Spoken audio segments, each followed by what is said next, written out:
toute l'équipe de la Galerie des Molières, présidée par mon ami Éric Nguyen, se joint à moi pour vous souhaiter une très bonne année 2014, placée sous le signe du cheval de bois, qui symbolise la créativité, l'évolution, l'action, la réflexion, mais aussi la découverte de nouveaux horizons. Cette année correspond également à un changement de cycle pour le calendrier occidental. Tout cela sous l'œil bienveillant de la constellation de Pégase, qui n'est autre que le célèbre cheval ailé de la mythologie grecque. Une bonne année également à toutes les candidates et tous les candidats inscrits sur la ligne de départ pour la course municipale, sans oublier bien sûr tous les petits agents territoriaux dont je fais humblement partie, qui, n'en déplaise aux excellents chevaliers du fiel, ne pensent pas forcément qu'à la pelle et au râteau. Ah, cette galerie des Molières si chère à mon cœur.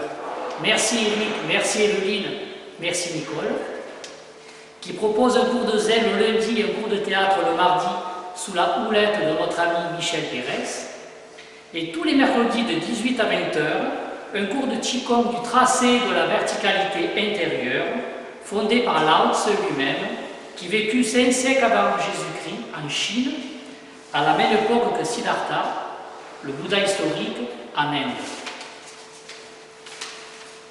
Ce cours est proposé par Thierry Romero. Il est petit, rouquin, avec des mains de lutin.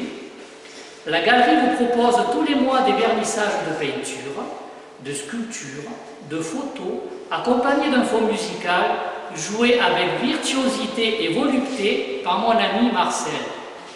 Et maintenant, en guise de conclusion, j'aimerais vous dire ceci. Le Bouddha, juste avant de rendre l'âme, dans son dernier souffle, parla d'une prophétie à Ananda, qui n'était autre que son plus proche disciple et son cousin germain.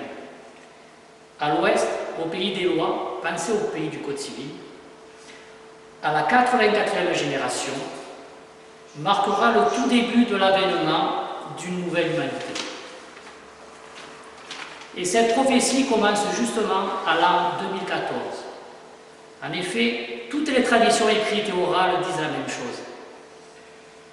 Ne pas tuer, ne pas voler, ne pas jalouser, ne pas convoiter la femme ou l'homme, mesdames, c'est pour vous aussi, et l'homme de son prochain.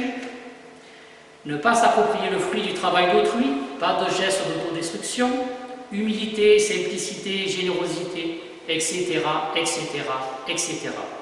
Bref, le respect des lois d'équilibre de l'univers communes à toute l'humanité. C'est cela le Dharma pratiqué et enseigné à ses disciples par le Bouddha. C'est retrouver l'universalisme en nous par le respect des lois d'équilibre de l'univers. Ici Romero, à vous les studios, Omito.